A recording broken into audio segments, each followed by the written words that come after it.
26 सितंबर 2024 को बरकुल्ती यासीन गिलगित बल्तिस्तान से ताल्लुक़ रखने वाला एक 16 साला माइनर बच्चा जिनसी ज़्यादती या का शिकार हो जाता है। ये वाक़या पेश आता है एक 16 साला माइनर बच्चे के साथ जो APS हुंदर यासीन में फर्स्ट ईयर का स्टूडेंट था। इस वाक़ये के 2 दिन बाद यासीन थाने में इस केस की FIR दर्ज की जाती है। जिनसी ज़्यादती के इस केस को IMN ने रिपोर्ट किया और पुलिस से राब्ता किया। ये जो लड़के वाला केस आप जो बता रही हैं वो तो फौरी तौर पे हम लोगों ने बंदे अरेस्ट कर लिए थे क्योंकि उसमें बंदे नॉमिनेटेड थे और दोनों हमने अरेस्ट कर लिए, उनको हमने जेल भी भिजवा दिया है और उनके भी हमने DNA सैंपल्स वगैरह ले लिए हैं।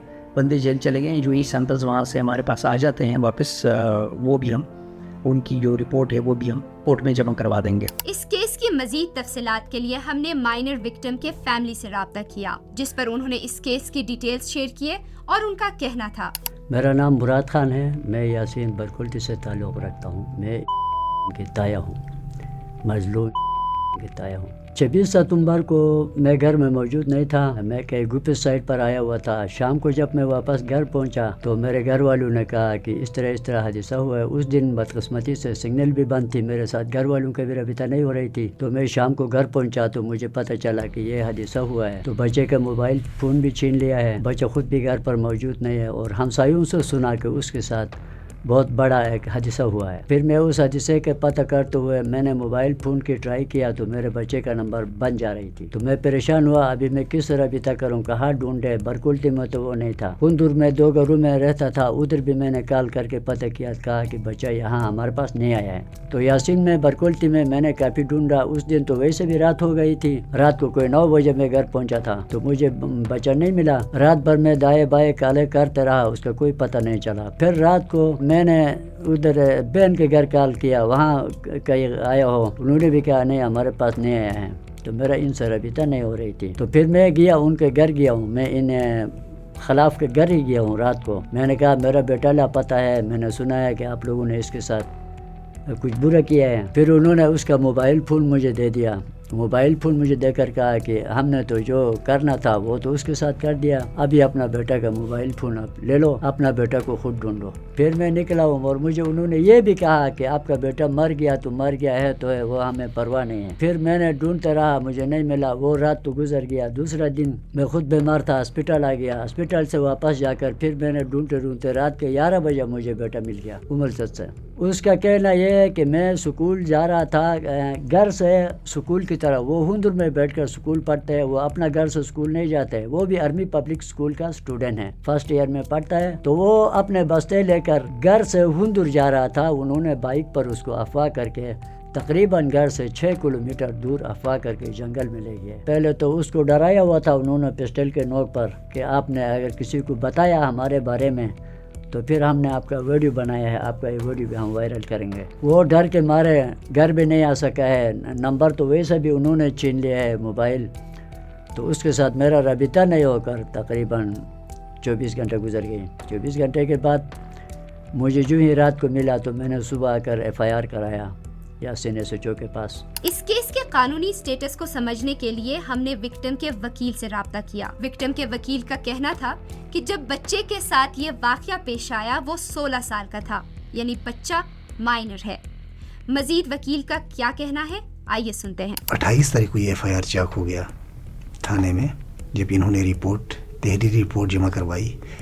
जो कंप्लेनेंट है या विक्टिम जिसे हम कह सकते हैं, करवाने के बाद उनके अगेंस्ट जो सेक्शंस पुट हो गई FIR के अंदर, जो FIR रजिस्टर हुआ 2424 जिसे हम बोलते हैं FIR नंबर 24 ऑफ 2024। तो ये पुलिस स्टेशन यासीन है। तो वहाँ पे 377 जिसे अननेचुरल डस्ट कहा जाता है, फिर 367A जो एबडक्ट करते हैं या किडनैप जिसे बोला जाता है, फोर्सफुली आप किसी को इसी नियत से कि उसके साथ आप जो ऑफेंस है अननेचुरल डस्ट, आप उसको करने के लिए किसी बंदे को आप उसके इंटेंशन के अगेंस्ट, उसके विल के अगेंस्ट उठा के लेके जाते हैं, उससे एबडक्शन कहा जाता है। और 367A तज़रात पाकिस्तान उसको डिफाइन करती है। साथ साथ 34 लगा था क्योंकि एक कॉमन इंटेंशन थी, एक्यूज 2 थे। तो इन सेक्शंस के साथ FIR चाक हो गई। फिर जो कंप्लेनेंट पार्टी है उन्होंने मुझसे रब्ता किया बीइंग ए काउंसलर उन्होंने मुझे हायर किया। इस वाक़ये के फौरन बाद 2 मुल्ज़िमान अरेस्ट हुए थे, लेकिन 10 दिसंबर 2024 को वो डिस्ट्रिक्ट कोर्ट गजर से जमानत पर रिहा हुए। सवाल ये है कि किन ग्राउंड्स और वजूहात के बिना पर डिस्ट्रिक्ट कोर्ट गजर ने मुल्ज़िमान को जमानत पर रिहा किया। मालूम करने पर पता चला कि सबूत यानी एविडेंस की कमी और एफआईआर में ताखीर को वजह बनाकर इनको जमानत पर रिहाई मिल गई है। मोबाइल फोरेंसिक और मेडिकल रिपोर्ट के लिए हमने एसपी गजर से राब्ता किया, जिस पर मालूम हुआ कि 6 महीने गुजरने के बावजूद अभी तक ना ही मोबाइल फोरेंसिक रिपोर्ट आई है और ना ही मेडिकल रिपोर्ट, जो इस जमानत पर कई सवालात उठाते हैं, क्योंकि जब मेडिकल रिपोर्ट और मोबाइल फोरेंसिक रिपोर्ट कोर्ट के सामने पेश ही नहीं हुई है तो मुल्ज़िमान को बेल कैसे दी जा सकती है, इस बिना पे कि सबूत या एविडेंस की कमी है। जबकि हमें पता है कि सुपीरियर कोर्ट्स ने ये रूल सेट किया है कि जमानत के स्टेज पर ट्रायल्स के सवालात नहीं होंगे, यानी इस स्टेज पे सिर्फ टेंटेटिव असेसमेंट होगी, न कि जमानत की डीपर एप्रिसिएशन। इसका मतलब ये है कि जमानत के स्टेज पर केस का सिर्फ सरसरी मुआयना होगा, ये देखने के लिए कि मुल्ज़िमान इस केस में मुलव्विस है या नहीं। आम अल्फाज में ये कहा जा सकता है कि जमानत के स्टेज पे अदालत ये देखेगी कि मुल्ज़िमान इस केस में मुलव्विस है या नहीं और कितने चांसेस हैं कि मुल्ज़िमान केस में मुलव्विस होंगे या नहीं। सबूत से मुतालिक सवालात ट्रायल कोर्ट देखेगा।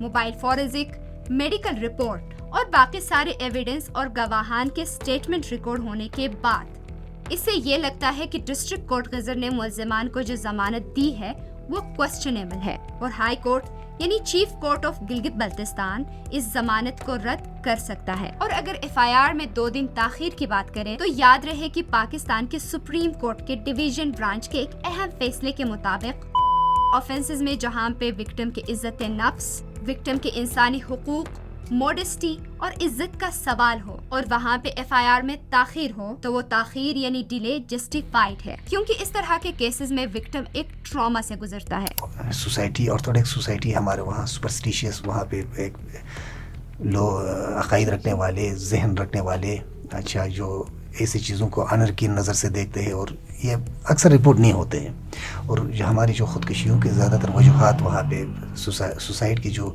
रीज़न्स बिहाइंड ऐसे ही केसेस है जिसमें लोगों को टार्चर किया जाता है, ब्लैकमेल किया जाता है। वो उस ब्लैकमेल और टार्चर से निकलने के लिए उनके पास एक ही वे आउट होता है कि वो पब्लिक में आके बता नहीं सकते हैं क्योंकि अंडर का मसला होता है, तो उनके पास दूसरा कोई रास्ता नहीं होता है, अवेयरनेस है नहीं, तो खामखा इन्होंने जाना है सुसाइड की तरफ, अपनी जान ले लेते हैं। इस बेल के हवाले से जब हमने वकीलों से सवाल पूछा तो उन्होंने बताया कि पाकिस्तान के सुपीरियर कोर्ट्स ने अपने फैसलों में ये बात वाज़ा किया है कि ऑफेंसेस में जिनमें सेक्शन 375 और सेक्शन 377 अननेचुरल ऑफेंसेस एट्रैक्ट होते हैं, उनमें बेल यानी जमानत मिलना एक एक्सेप्शन है। इसका मतलब ये है कि पाकिस्तान के सुपीरियर कोर्ट्स ने नॉन बेलेबल ऑफेंसेस में बेल यानी जमानत को डिस्करेज किया है। 367A है, 377 है, ये दोनों जो ऑफेंसेस है ये प्रोहिबिटरी क्लास में फॉल करती है।